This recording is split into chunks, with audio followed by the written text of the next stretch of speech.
Johnny Smith from The Late Break Show. I'm Richard Porter from Sniff Petrol. Together we are Smith and Sniff. We're Britain's #1 car podcast. You join us in, it says it there, the Supercar Paddock area. Indeed. The weather is British, but the cars are from all over the world, starting, of course, in Italy with a new Lamborghini. It's called the Revelto, replacement for the Aventador. Still has a 6.5 litre V12 like its predecessor, but now it's a plug-in hybrid. That's amazing. The thing that fascinates me is we've seen a lot of supercars going hybrid over the last 10 years almost, but they've gone naturally aspirated. They haven't gone turbo or supercharged or anything like that. What's amazing is it has 814 horsepower just from the V12 with no turbos. On top of that, they've added an electric motor, 1001 horsepower. Blimmin' heck. Now, remember when we got all jazzed about the Veyron having that kind of power, but now here's Lamborghini just casually doing that with a little bit of electrical assistance. Not a lot. The battery isn't that big. It'll do 6 miles on electric only, so it's not really meant to be a Prius, but it doesn't look like a Prius either. What it can do, they say, is you can be absolutely razzing it across the Alps, and you come into a village, there's a speed limit, you slow down, you drop it into electric mode, you quietly and respectfully cruise through, and then you open the taps again. That's sort of what it's meant to do. The electric motor is there for extra performance and an occasional bit of consideration for others. So it's a torque feeder, not a EV only daily driver. Yeah. It's going to be on sale later this year, about £450,000. If you're ordering one, I would strongly recommend the bright orange. It's a Lamborghini after all. Now, many more nice things around that corner there. Revelto. Aston Martin are here. Last year they brought the Valkyrie, which was going up the hill intermittently. That's the Adrian Newey designed hypercar. This year, the Valkyrie Spider is here. About the same, except for one crucial difference. No roof. Actually, two crucial differences. The doors no longer do this, now they do this, because of course there's no roof to hinge them off. Same 6.5 litre V12, 1160 horsepower from the engine, and a hybrid system developed by Rimac. It's going to be 85 of these made, so you won't see them around a lot. But if this is not absolutely batshit crazy enough for you, there is always... Well, there's this version over here. Come and have a look. Valkyrie, call me. This is the AMR Pro. So this is the similar car to that, but the track day only sister, brother, friend. AMR is that thing where people whisper into microphones, is it not? Yes, that's right, but this is not going to whisper, this is going to scream. Because it has a lot of what that car has, but there are some fundamental differences. It actually has less power. It has 1,000 horsepower, same 6.5 litre Cosworth V12, but no hybridisation system. And because it's track day only, they've got a bit more on the aero, wider track, almost 100 mil at the back, over 100 mil at the back, and that means the bodywork is different. It's also a longer car because of this elongated front and rear aero. Coming to a track day soon near you. If you have an E46 M3, I'm afraid you are toast. Now, there's another new Aston Martin over here. Oh yeah, there is. An Aston Martin you've got more chance of seeing in your local supermarket or football club training ground is this, the new DB12. Substantial update of the old DB11, but with one major change. No V12.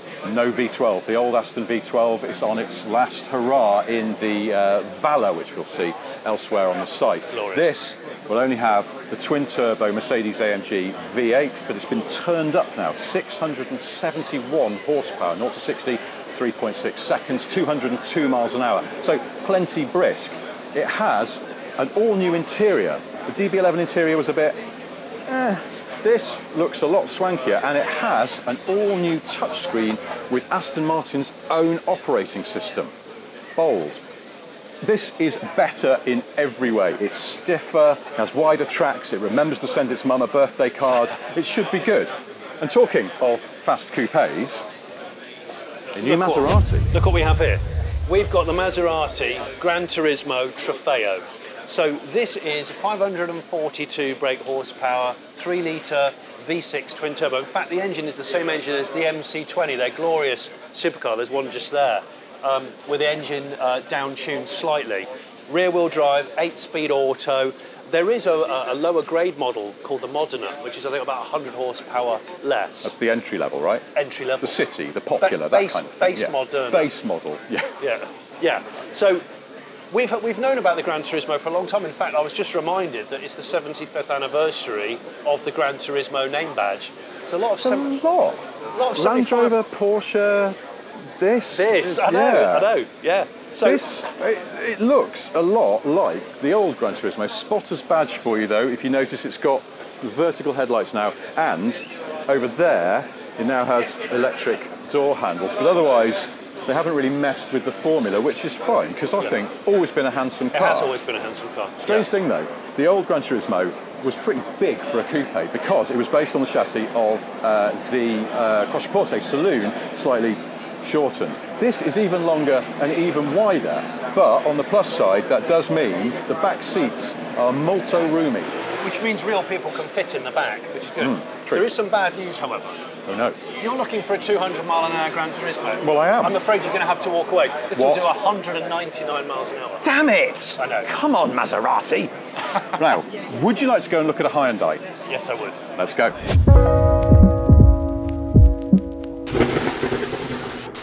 And what a Hyundai it is. This is the Envision 74 concept, inspired by an old concept car the Hyundai made in 1974, hence the name. What, the Pony? It was based on the Pony hatchback, On yes. the Pony hatchback. But this one isn't. If you're seeing hints of DeLorean in it, that's because the concept it was inspired by was designed by Giorgetto Giugiaro, as was the DeLorean DMC-12. The thing I love about this, besides the fact it does look so achingly cool, is the fact it's a rear-wheel drive, fully functional car with a hydrogen fuel cell drivetrain. So you can refuel it in the UK at Heathrow Airport, which is where it was refueled, because this has been driving up and down the hill. Wow. Yeah. So it's a real driver's car. I think that the thing about Hyundai is they're just so bold at the moment. They just go out there. This has got the pixelated design language that we see on the Ioniq 5 and the Ioniq 6. Both some of the freshest cars on sale at the moment. I love it. It's fantastic. Now, we've heard a rumour that they would like to make some of these to sell, which is quite a prospect, particularly if you enjoy going to Heathrow Airport. So we'll keep you posted about that. But for now, from a car you might be able to buy in the future, let's go and look at one that you definitely cannot buy.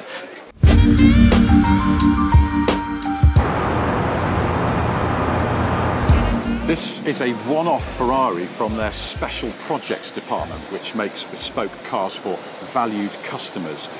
They usually put those customers' names into the name of the car in some way. Eric Clapton's one-off had EC in the name. This is the KC23, which begs the question, who is KC? I know. You do? Yeah. KC and the Sunshine Band, but without the Sunshine Band. They're not allowed in. Oh, they're going to be furious. There'll be the people carrier following behind. Ah, right, okay. Well, then they will have something quite interesting to look at from their Renault Espace, because this has a totally unique shell. Ferrari say it's sort of designed to look, when it's parked and all closed up, kind of monolithic, like it's carved from a single block. But then when it's on the move, or as you see here, bits open up, cool the engine, feed the aero and stuff. The doors, that way, always nice. Like a jet fighter. Like a jet fighter or a Murcielago from 20 years ago, but all nice to see. 21 and 22 inch wheels for not street use, but lighter work. I don't know, display work. 18 inch wheels for doing the real track stuff, because obviously it is a track-only vehicle. It's track-only because it's GT3 based. This paintwork is interesting. Hopefully it won't get chipped at, say, Donington. It's called Gold Mercury. It's multi-layered, so it looks different in different lights. It's really popping under this British drizzle. This car is here at Goodwood this weekend. It then goes on display at the Ferrari Museum for a bit. So whoever KC is, they are very, very patient.